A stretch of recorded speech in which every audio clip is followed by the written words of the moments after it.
皆さんこんにちは、リトルミューザです。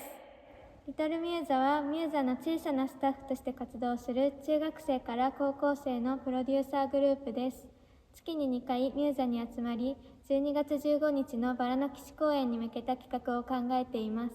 今回はその企画のうちの一つ、ジョナサン・ノットさんへのインタビューです。ノットさんは今までのサロメ・エレクトラに続き、今回のコンサートオペラバラの騎士でも指揮を担当されます。指揮者ならではの視点からバラの騎士の魅力についてお話を伺っていきます。それではご覧ください。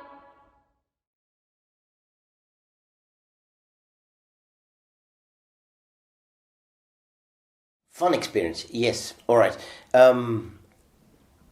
Well, I think Rosenkavalier, you have to look at time. So you look at, is time linear or can you bend it? And there's a kind of philosophy that says human beings would very much like not to have time go only one direction.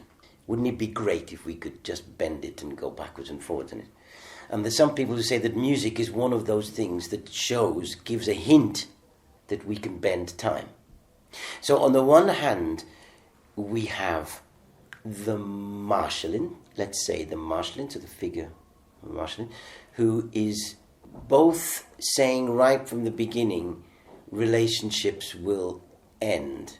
There'll come a day where this will stop. So that's time going in one direction.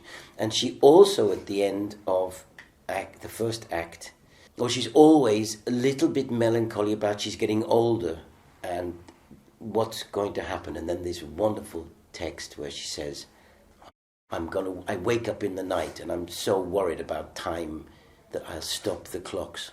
So she's taking line. There's a lot of the story is going line in one way.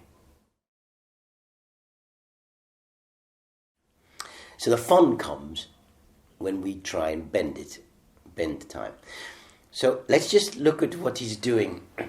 We have music that's written just before the First World War, so it's modern music of the 20th century, meaning it's taking a language which you both know, so tonality, music has got this language of tonality, which you don't need to understand, but everybody senses it. If I go happy birthday to, you can't stop there. You have to go happy birthday to you. So that's how they work. So there's a stretch of this language so that it becomes very modern sounding music sometimes. Then the story is made up. It doesn't ever exist, this thing. There's no such thing as a Rosenkavalier, that they made that up. But the story then is set in the Rococo, so in the time of Mozart, in this kind of wonderful world that's a long way away.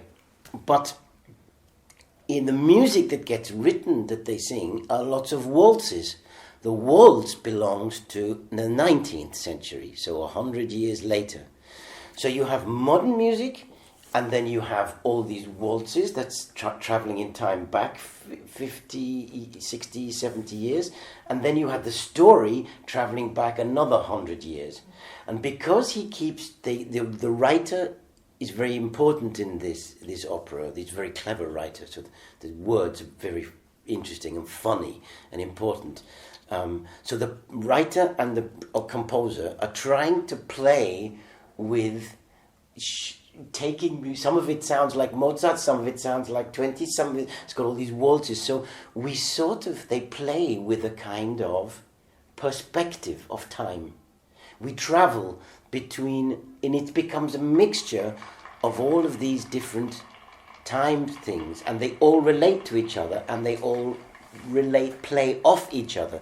So this music becomes a very sophisticated game of listening to art or music that belongs to different periods at the same time. So we watch time squeeze up and move around, and we become then, it's like all games, it becomes really fun watching this, what this music does to us on these 3 levels of time. So we can have fun playing with different styles of music at the same time. And, for example, we can then, in the first scene, just after the beginning, the Marschallin, the Countess, and the Octavian, they have breakfast. And while they're having breakfast, the music comes as a clarinet solo. It sounds a bit like Mozart clarinet concerto gone slightly perversely funny. And then the beginning of Act 3, when the music, the orchestral music, that becomes very modern if you slow it down. It's full of crazy dissonances and stuff. So we're playing with the music and the fun of playing with the music. Then we look at the characters, maybe. Let's look at the text. So we can have fun with the text, because if you read the text, you'll find all sorts of wonderful ideas. One I said about the clock stopping, that seems to me always speaks very... I know what she's saying, the Countess, when she talks about being scared of time and stopping the clocks. But how about this? In the last scene, there's a trio. So the 3 main protagonists, ladies, and they sing this trio. And in that, the Marschallin, the Countess, says, I promised myself I would love this person, so she's talking about Octavian, so much that my love for this person would be so much that I would love even this person's love for somebody else. And so there's all sorts of very wonderful poetry and philosophical ideas going on underneath the surface of what seems like it's a comedy that's funny. But like all great comedy, the more you look under the surface, the more poignant, the more beautiful, and much stronger it becomes.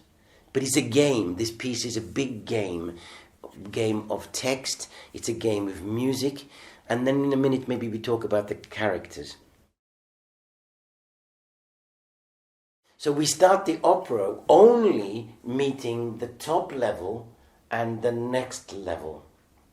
And in the second act, we meet the bourgeois and the next level. And in the last act, we meet all of the people who work, the normal people, so we move down through society. And most great comedy probably is making fun of somebody who thinks they're more important than they should be. So this piece was originally called Ox from Lechenau. So this character, what do we think about him? Is it funny? Is it sad? Is he a horrible person? Is he being misused? But the simple people are all, and the nobility, are all trying to make fun. They use him to make fun. So again, it becomes a game for us. Do we look at it as a funny piece, or is it a very interesting and provocative piece?